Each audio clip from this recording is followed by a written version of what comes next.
भारत का सर्वोच्च नागरिक सम्मान भारत रत्न।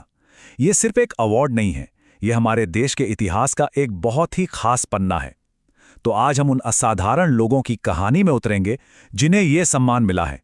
चलिए शुरू करते हैं ये सफर। ये नंबर देखिए 53, बस 53।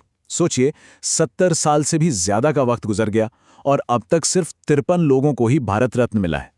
मतलब ये संख्या अपने आप में बता देती है कि ये सम्मान कितना बड़ा और कितना खास है।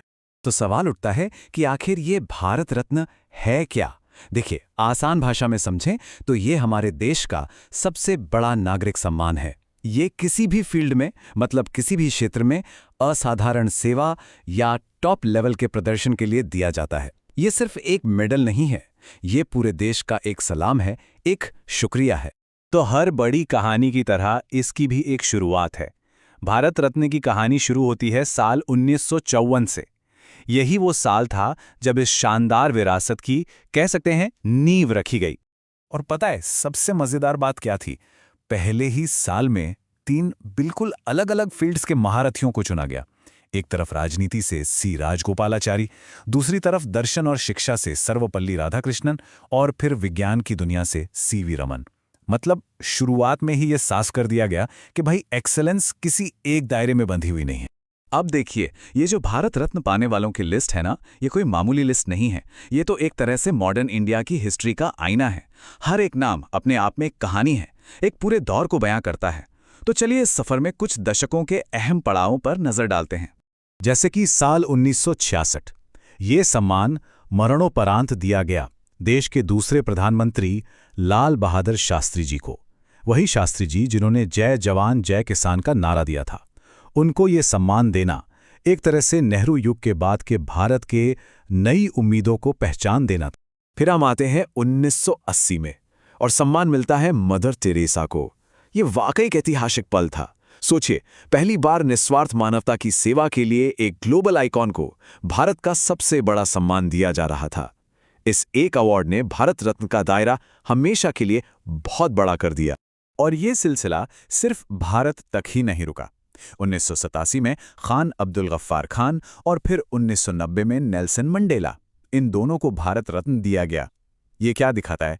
ये दिखाता है कि भारत ने उन लोगों के संघर्ष को भी पहचाना और सलाम किया जिन्होंने दुनिया भर में इंसानियत और आज़ादी के लिए लड़ाई। फिर साल आया 1992 का। इस बार सम्मान मिला उस शख्स को जिसने इंडियन सिनेमा को दुनिया के नक्शे पर एक अलग पहचान दिलाई, महान फिल्म मेकर सत्यजीत रे। ये इस बात का सबूत था कि अब कला और संस्कृति को भी इस सम्मान में कितनी अहमियत दी जा रही है।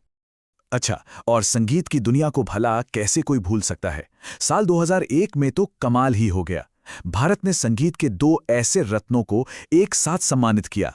एक तरफ सुरों की देवी लता मंगेशकर और दूसरी तरफ शहनाई के जादूगर उस्ताद बिस्मिल्लाह खान। अब जरा 2014 की बात करते हैं। ये साल इस अवार्ड की डाइवर्सिटी का एक बहुत ही शानदार उदाहरण है। एक तरफ ये अवार्ड मिला जाने माने साइंटिस्ट CNR राव को उनके जबरदस्त काम के लिए, और उसी साल ये सम्मान मिला क्रिकेट की दुनिया के बेताज बादशाह सचिन तेंदुलकर को भी। मतलब एक ही साल में साइंस का शिखर और खेल का शिखर, दोनों को सम्मान।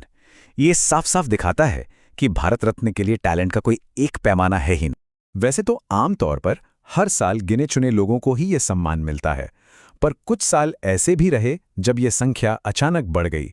तो चलिए अब उन रिकॉर्ड ब्रेकिंग सालों पर एक नजर डालते हैं।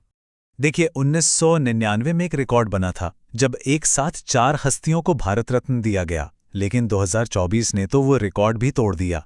इस साल एक साथ 5 दिग्गजों को देश के सबसे बड़े सम्मान से नवाजा गया। और ये हैं 2024 के वो 5 सितारे। सामाजिक न्याय की आवाज कर्पूरी ठाकुर, राजनीति के बड़े नाम लाल कृष्ण आडवाणी और PV नरसिम्हा राव, किसानों के मसीहा चौधरी चरण सिंह और भारत में हरित क्रांति लाने वाले MS स्वामीनाथन। मतलब पॉलिटिक्स से लेकर एग्रीकल्चर साइंस तक ये लिस्ट एक बार फिर दिखाती है कि इस सम्मान का कैनवस कितना बड़ा है। तो जब हम इन सारे नामों को एक साथ देखते हैं ना, तो ये सिर्फ एक लिस्ट नहीं रह जाती, ये एक पूरी विरासत बन जाती है। एक ऐसी विरासत जो हमें हमारे देश की नींव रखने वाले हमारे उन स्तंभों की याद दिलाती है। तो चलिए वापस उसी नंबर पे आते हैं जहां से हमने बात शुरू की थी, 53। सोचिए, 7 दशक और सिर्फ 53 लोग। ये आंकड़ा ही बार बार याद दिलाता है कि ये सम्मान कितना रेयर है, कितना कीमती है। तो कुल मिला के बात यह है कि भारत रत्न की कहानी असल में भारत की ही कहानी है। ये एक ऐसी जिंदा दिल गाथा है जिसे हमारे वैज्ञानिकों, हमारे कलाकारों, नेताओं और समाज सुधारकों ने मिलकर लिखा है। और ये सफर हमें एक बड़े सवाल के साथ छोड़ जाता है, वो ये कि इस शानदार विरासत की अगली कड़ी कौन होगा। वो कौन होगा जिसकी कहानी भारत के इतिहास के इस सुनहरे पन्ने पर एक नया चैप्टर लिखेगी।